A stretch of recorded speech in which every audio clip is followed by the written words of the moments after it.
ചായ കൊടുന്നു. ഞങ്ങളെല്ലാവരും ചായ കുടിക്കുക ഓഫീസിൽ വെച്ച്. അപ്പോൾ ഒരാൾ ചായ കുടിക്കുന്നില്ല. എന്താ ചായ കുടിക്കാത്ത ചോദിച്ചു. അത് വിദ്യാർത്ഥാണ്, അത് നബി ചായ കുടിച്ചിട്ടില്ലല്ലോ, അതുകൊണ്ട് ഞാൻ കുടിക്കൂല. ആ നബി ചര്യക്കെതിരാ ചായ കുടിക്കല്ല, അയാൾ മനസ്സിലാക്കിയത്. അപ്പോൾ ഞാൻ പറഞ്ഞ്, എന്നാൽ 63 വയസ്സായാലും നിങ്ങൾ വെട്ടിക്കൊല്ലേണ്ടി വരും. കാരണം നബി 63 കൊല്ലക്കാലം ജീവിച്ചിട്ടുള്ളൂ, നിങ്ങൾ വെട്ടിക്കൊല്ലേണ്ടി വരുന്ന. ഇങ്ങനെ മനസ്സിലാക്കിയ കുറേ ആളുകളുണ്ട്. നബി ചര്യ എന്ന് പറഞ്ഞാൽ നമ്മൾ എന്ത് ചെയ്യുകയാണെങ്കിലും അങ്ങനെ നബി എഴുതിക്കണം, അങ്ങനെ നബി എഴുതിക്കണം എന്നാ വേണ്ട. ഇവർ യോഗം നടത്തിയല്ലോ, ഇപ്പോൾ ഇതിപ്പോ നബി അങ്ങനെ എഴുതിക്കണം. ഇവരിപ്പോ അവരുടെ പ്രസ്ഥാനം പ്രചരിപ്പിക്കുന്നുണ്ടല്ലോ പല മാർഗത്തിൽ കൂടി, അങ്ങനെ നബി എഴുതിക്കണം. നബി ഇങ്ങനെ കണ്ണട വെച്ചുക്കണം, നബി ഇങ്ങനെ സ്പീക്കർ വെച്ചുക്കണം. നബി എങ്ങനെ ചെയ്തു അതേമാതിരിയേ പറ്റുള്ളൂ. ചിന്തിക്കണം. ഇങ്ങനെയുള്ള സംശയങ്ങൾ വന്നപ്പോ ഇവര് 2 ജാതിയാ പുതുതാക്കി ഉണ്ടാക്കുന്നത്, 2 ജാതിയാക്കി. ആദാത്ത് ഇബാദാത്ത് 2 ജാതിയാക്കി തിരിച്ചതാ. സാധാരണ കാര്യങ്ങൾ അതിൽ നമുക്ക് പുതുതാക്കി ഉണ്ടാക്കാം, അത് നബി ചെയ്ത മാതിരി തന്നെ ചെയ്തോളുന്നില്ല. സ്പീക്കർ ഇപ്പം നബി വെച്ചിട്ടില്ലെങ്കിൽ നമുക്ക് സ്പീക്കർ വെക്കാം. നബി വാർഷിക യോഗം ഉണ്ടാക്കിയിട്ടില്ലെങ്കിൽ നമുക്ക് ഉണ്ടാക്കാം. അതൊക്കെ സാധാരണ കാര്യങ്ങളാണ്. ആരാധനാപരമായ കാര്യങ്ങൾ അത് ഒന്നും നബി ചെയ്യാത്തത് നമുക്ക് ചെയ്യാൻ പാടില്ല. ചിന്തിക്കണം. ഇവരെ എതിർക്കുന്നത് ഈ പേരിൽ, നമ്മളെ എതിർക്കുന്നത് നമ്മളെ സലാത്തിനെ അവരെ എതിർക്കുന്നു. കാരണം ഇങ്ങനെ ഈ പ്രത്യേക രൂപത്തിൽ ഒരു സലാത്ത് നബി നടത്തിയിട്ടില്ല. നമ്മളെ മൗലൂദിനെ അവരെ എതിർക്കുന്നു. ഇങ്ങനെ ഒരു പ്രത്യേക രീതിയിലുള്ള ഈ പ്രത്യേക രീതിയിലുള്ള മൗലൂദ് നബി നടത്തിയിട്ടില്ല. അതുകൊണ്ട് നബി ചര്യക്ക് എതിരായി നിങ്ങളാ ചെയ്യുന്നത്, ഞങ്ങളല്ല എന്നതാണ് മുജാഹിദ് പറയുന്നത്. ചിന്തിക്കണം. അപ്പോ അവര് പലതും നബി ചര്യക്ക് എതിരായി, നബിയുടെ കാലഘട്ടത്തിൽ ഇല്ലാത്തത് പലതും അവർ ചെയ്യുന്നുണ്ട്. പക്ഷെ അതൊക്കെ ഇബാദാത്തിൽപ്പെട്ടതല്ല, സാധാരണയുള്ള ആദാത്തായ കാര്യങ്ങളാണ്. അതിലൊക്കെ കണ്ടമാനം നമുക്ക് നിർമ്മാണം നടത്താം. ആരാധനാപരമായ കാര്യങ്ങളിൽ ഒരു നിർമ്മാണവും നടത്താൻ പാടില്ല. നിങ്ങൾ നടത്തുന്ന സലാത്തുകൾ ആരാധനയിൽ നിർമ്മാണം നടത്തിയതാണ്. നിങ്ങൾ നടത്തുന്ന മൗലൂദ് അത് ആരാധനയിൽ നിർമ്മാണം നടത്തിയതാണ്. നിങ്ങൾ നടത്തുന്ന ദിക്റിന്റെ സദസ്സുകൾ അത് ആരാധനയിൽ നിർമ്മാണം നടത്തലാണ്. അതുകൊണ്ട് നിങ്ങളാണ് നബിചര്യക്ക് എതിരായവര്. നിങ്ങൾ നബിചര്യയിലാണെങ്കിൽ, സഹാബത്തിന്റെ മാർഗത്തിലാണെങ്കിൽ, താബിയുടെ മാർഗത്തിലാണെങ്കിൽ ഇതേ വിധത്തിൽ സഹാബത്ത് അല്ലെങ്കിൽ നബി ഇതേ വിധത്തിൽ മൗലൂദ് നടത്തിക്കണം. എന്നോട് ജിദ്ദീന്ന് വേറെ പ്രസംഗിച്ചു കൊണ്ടിരിക്കുമ്പോൾ ഒരാൾ ചോദിച്ചു, അല്ല ഈ മൗലൂദൊക്കെ ബുഖാരിയിലുണ്ടോയെന്ന് ചോദിച്ചു. അത് നാടൻ ആള്. ഈ മൗലൂദൊക്കെ ബുഖാരിയിലുണ്ടോ ചോദിച്ചു. ഞാൻ പറഞ്ഞിട്ടുണ്ടല്ലോ, ബുഖാരി മറിച്ചൊക്കെയാണ് ഞാൻ ചൊല്ലിക്കൊടുത്തത്. നോക്കാം, ഇതിലുണ്ടല്ലോ, മൗലൂദുണ്ടല്ലോ. വഫീനാ റസൂലുള്ളാഹി യത്ലൂ കിതാബഹു ഇദൻ സക്ക മഅറൂഫുൻ മിനൽ ഫജ്രി സാതിഉ സ്വലാത്തുൻ വതസ്ലീമുൻ വഅസ്കാ തഹിയ്യതി അലൽ മുസ്തഫൽ. ഇത് ബുഖാരിയില്ലേ? യബീതു യുജാഫി ജംബഹു അൻ ഫിറാശിഹി ഖദ് ഇസ്തസ്ഖലത് ബിൽ മുശ്രികീനൽ മലാജിഉ സ്വലാത്തുൻ വതസ്ലീമുൻ വഅസ്കാ തഹിയ്യതി അലൽ മുസ്തഫൽ മുഖ്താരി ഖൈരിൽ ബരിയത്തി. അവിടുന്ന് സാസിർ നന്നായി ചൊല്ലി. ഞാൻ സലാത്ത് പോലും ചൊല്ലി. ഇപ്പം ഇങ്ങനെ ഇത് ബുഖാരിയിലുണ്ടോ? ഉണ്ട് പറഞ്ഞു. ഞാൻ കാണിച്ചു കൊടുത്തു, നോക്കാൻ പറഞ്ഞു. അപ്പോൾ നോക്കുന്നത് ബുഖാരിയിലാക്കിയതല്ലേ ഉണ്ട്. എന്നാലും ഇങ്ങനെ തന്നെ അവിടെ മേശ വെച്ചീനോ, കസാല വെച്ചീനോ, ക്ലാസ് വെച്ചീനോ, സബീന വെച്ചീനോ? കിടങ്ങിയെത്തി ഞാൻ സംസാരിച്ചു. വേറെ മുജാഹിദിന്റെ ചോദ്യം, നബിന്റെ കാലത്തുള്ള മൗലൂദ് സർറഫലാനാമോ അതോ മങ്കൂസാണോ? വലിയ ചോദ്യമാണ്, വലിയ ചോദ്യമാണ്. ഞാൻ ചോദിച്ചു, നബിന്റെ കാലത്ത് ഹദീദ് പഠിച്ചിരുന്നല്ലോ സഹാബത്ത്, അത് ബുഖാരിയ ഓതിയിരുന്നത് മുസ്ലിമോ ഓതിയിരുന്നെന്ന് ചോദിച്ചു.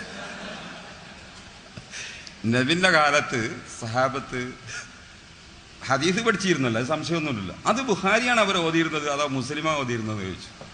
പിന്നെ അവൻ്റെ ആ ചോദ്യം കൊണ്ട് ചോദ്യത്തിന് മറുപടി കൊടുത്തു. ഞാൻ പറയുന്നത്, ഇവര് ആളുകളെ പൊട്ടിച്ചേക്കാണ്. ഇതൊന്ന് തിരിയേണ്ടതുണ്ട്. നമുക്ക് ആരാധനാ സംബന്ധമായ കാര്യങ്ങൾ ഒരു മാറ്റവും പറ്റില്ല എന്നാണ് ഇവരുടെ വാദം. ഇതുകൊണ്ടാണ് നമ്മുടെ സലാത്തിനെ അവരെ എതിർക്കുന്നത്, ഇതുകൊണ്ടാണ് നമ്മുടെ മൗലൂദിനെ അവരെ എതിർക്കുന്നത്, ഇതുകൊണ്ടാണ് നമ്മുടെ ദിക്റിന്റെ സാഹസിനെ അവരെ എതിർക്കുന്നത്, റാത്തീബിനെ ഹദ്ദാദിനെ ഒക്കെ എതിർക്കുന്നത്. ഇതാണ് നബിചര്യയിൽ നിന്ന് നമ്മൾ വ്യതിചലിച്ചു പോയി എന്ന് അവർ പറയാനുള്ള കാരണം. നമുക്കൊന്ന് തിരിച്ചു ചോദിക്കാം. ആട്ടെ, നിങ്ങൾ ഉണ്ടാക്കണമൊക്കെ സാധാരണ കാര്യങ്ങൾ ആരാധനയിലല്ല എന്നാ പറയണ്ടേ? ഞാൻ ചോദിക്കട്ടെ, നിങ്ങൾക്കുണ്ടല്ലോ ഇപ്പോൾ വിദ്യാഭ്യാസ സ്ഥാപനങ്ങൾ ധാരാളം ഉണ്ടല്ലോ. വിദ്യാഭ്യാസം പഠിപ്പിക്കുക എന്നുള്ള ആരാധന അല്ലേ? ഈ ആരാധന അല്ല, ഇൽമ് പഠിക്കലും പഠിപ്പിക്കലും ആരാധന അല്ല എന്നാണ് നിങ്ങളുടെ ന്യായം? ഏറ്റവും പുണ്യമുള്ള ആരാധനയല്ലേ ഇൽമ് പഠിക്കുക പഠിപ്പിക്കുക? നബി സല്ലല്ലാഹു അലൈഹി വസല്ലമയുടെ കാലഘട്ടത്തിൽ എങ്ങനെയാണോ ഇൽമ് പഠിച്ചത്, എങ്ങനെയാണോ ഇൽമ് പഠിപ്പിക്കുന്നത്, അതേമാതിരിയാണോ നിങ്ങളിപ്പോൾ ഇൽമ് പഠിപ്പിക്കണോ? അതിന് ഒരുപാട് പ്രത്യേകതകൾ നിങ്ങൾ കൂട്ടിയിട്ടില്ലേ? നിങ്ങൾ സിലബസ് നിശ്ചയിച്ചു, ബെഞ്ച് നിശ്ചയിച്ചു, സ്പീക്കർ നിശ്ചയിച്ചു, മത്ബഖ് നിശ്ചയിച്ചു, ഓരോ ആഴ്ചയിലുമുള്ള ഭക്ഷണം നിശ്ചയിച്ചു. ഇങ്ങനെയൊക്കെ നിശ്ചയിച്ചു കൊണ്ടായിരുന്നു നബി സല്ലല്ലാഹു അലൈഹി വസല്ലമ സഹാബത്തിനെ ഇൽമു പഠിച്ചതും പഠിപ്പിച്ചതും. ഇത് ആരാധനയല്ലേ? പള്ളി ഉണ്ടാക്കൽ,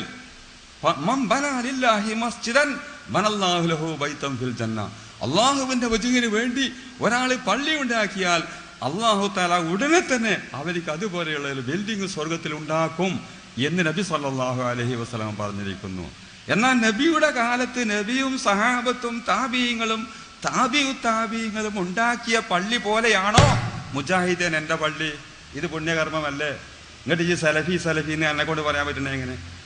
എന്നാ അതേമാതിരി ഞങ്ങൾ കൊണ്ട് സുന്നത്തി ജമാഅത്ത് നീ അങ്ങോട്ടും പറഞ്ഞൂടെ? അതൊന്നും അങ്ങനത്തെ ആരാധന അല്ല. ഇന്ന് പിന്നെ എങ്ങനത്തെ ആരാധന വിചാരിച്ചത്? അതൊന്നും അങ്ങനത്തെ ആരാധനയല്ല. പിന്നെ എങ്ങനത്തെ ആരാധന വിചാരിച്ചത്? ജുമാ ഖുത്ബ ആരാധനയല്ലേ? ജുമാ ഖുത്ബ ആരാധനയല്ലേ? ജുമാ ഖുത്ബക്ക് വുളു ഷർത്തല്ലേ? വെറും ഒരു പ്രസംഗമാണോ അത്? പ്രസംഗത്തിന് വുളു ഷർത്തുണ്ടോ? ജുമാ ഖുത്ബക്ക് വുളു ഷർത്തല്ലേ? ഔറത്ത് മറക്കൽ ഷർത്തല്ലേ? രണ്ടിന്റെ ഇടയിൽ ഇരിക്കൽ ഷർത്തല്ലേ? വസിയ്യത്ത് ബി തഖ്വ വേണ്ടേ? ഇങ്ങനെ ഒരുപാട് ഫർളുകളും 40ഓളം സുന്നത്തുകളും 12ഓളം ഷർത്തുകളും 6 റുക്നുകളുമുള്ള ഫർളുകളുമുള്ള ഒരു വാത്തല്ലേ ഖുത്ബ? അതും ആരാധന അല്ല എന്നാ പറഞ്ഞത്. ഇങ്ങോട്ട് ആ ഖുത്ബയിൽ എന്തേ സലഫുകൾ ചെയ്തതുപോലെ, നബി ചെയ്തതുപോലെ, സഹാബികൾ ചെയ്തതുപോലെയാണോ നിങ്ങൾ ചെയ്യുന്നത്?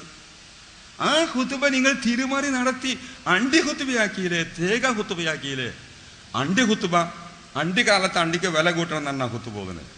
തേങ്ങക്ക് വില കുറയുമ്പോൾ തേങ്ങക്ക് വില കൂട്ടണം എന്നാ ഖുത്ബ പോകുന്നത്. ഇങ്ങനെ തേങ്ങ ഖുത്ബ, അണ്ടി ഖുത്ബ. ഈ ഖുത്ബ നബിന്റെ കാലത്തുണ്ടേനോ? തേങ്ങക്ക് വില കയറ്റണം, ഈത്തപ്പഴക്ക് തല കയറ്റണം, വില കയറ്റണം എന്ന് പറഞ്ഞുകൊണ്ടൊരു ഖുത്ബ നബി ഓതിയോ? നീ ഈ മാറ്റം വരുത്തി നബിയുടെ മാർഗത്തിൽ നിന്ന് സഹാബത്ത് അങ്ങനത്തെ ഒരു ഖുത്ബ ഓതിയോ? താബീകൾ അങ്ങനത്തെ ഒരു ഖുത്ബ ഓതിയോ? താബീകൾ അങ്ങനത്തെ ഒരു ഖുത്ബ ഓതിയോ? അവരൊക്കെ അറബി ഭാഷയിൽ അല്ലാതെ ഒരു ഖുത്ബ ഓതിയോ?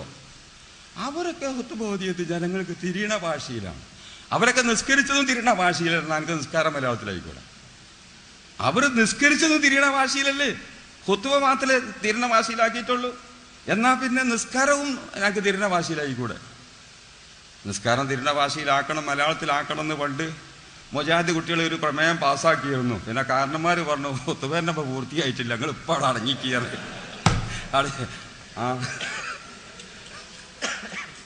ഇവിടെ കോഴിക്കോട് എവിടെ വട്ടക്കിണർ, വേപ്പൂര്, വട്ടക്കിണർ എന്നാണ് പോയിട്ട് കുറച്ചാണ് പോയിട്ടുണ്ട്. വേപ്പൂരിൽ മുജാഹിദ് കുട്ടികളെ നിസ്കാരം പരിഭാഷപ്പെടുത്തണം. ആ പരിഭാഷപ്പെടുത്തുമ്പോൾ ഫാത്തിയൊക്കെ മറ്റേ പോലെ ഏതിലുള്ള അത് എടുത്താൽ മതിയല്ലോ, സുഖമായല്ലോ. ഞാൻ പറഞ്ഞത് ഇവർ ചെയ്യുമ്പോഴൊക്കെ ഇവർ എന്ത് മാറ്റം വരുത്തിയാലും ഇവർ സലഫി എന്നുള്ള പേരിന് പോവില്ല. ഇവർ എന്ത് മാറ്റം വരുത്തിയാലും ഇവർ സലഫികൾ തന്നെ നബീന്റെ മാർഗത്തിലുള്ളവർ, സഹാബത്തിന്റെ മാർഗത്തിലുള്ളവർ, താബീകളെ മാർഗത്തിലുള്ളവർ, താബീകളെ മാർഗത്തിലുള്ളവർ നനീന്ന് പോവില്ല. ഈ നിലയ്ക്ക് ഖുത്ബ മാറ്റം വരുത്തിയിട്ട് പിന്നെ എങ്ങനെ നിങ്ങൾ സലഫികളായത്? പിന്നെ എങ്ങനെ നിങ്ങൾ സഹാബത്തിന്റെ ചര്യയിലുള്ളവരായത്? പിന്നെ എങ്ങനെ നിങ്ങൾ നബിയുടെ ചര്യയിലുള്ളവരായത്? നിങ്ങളെങ്ങനെയാണ് താബീകളുടെ ചര്യയിലുള്ളവരായത്? അപ്പൊ ആരാധനയിൽ ഒരു മാറ്റം പാടില്ല. നമ്മുടെ ഈ സലാത്ത് ഇതേ ക്രമത്തിൽ നബിന്റെ കാലത്തില്ല. നമ്മുടെ മൗലൂദ് ഇതേ ക്രമത്തിൽ നബിയുടെ കാലത്തില്ല. നമ്മുടെ ഖുത്ബ ഇതേ രീതിയിൽ നബിന്റെ കാലത്തില്ല. എന്തുകൊണ്ട് നിങ്ങൾക്ക് മനസ്സിലാണില്ല? ഇത് രണ്ടും എന്താ നിങ്ങൾ രണ്ടും രണ്ടാക്കി? ഒന്നെന്താ ചക്കരായത്, ഒന്നെന്താ കൊപ്പരായത്? നിങ്ങൾ പറയണല്ലോ. നോക്കണം, ഇബാദത്തിൽ ഒരു മാറ്റവും വരുത്താൻ പാടില്ല.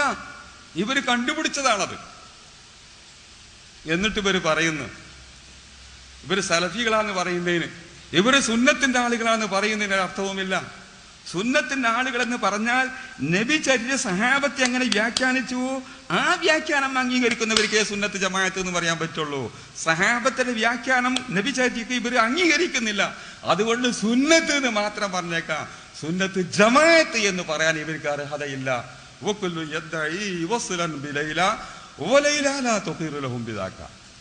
എല്ലാ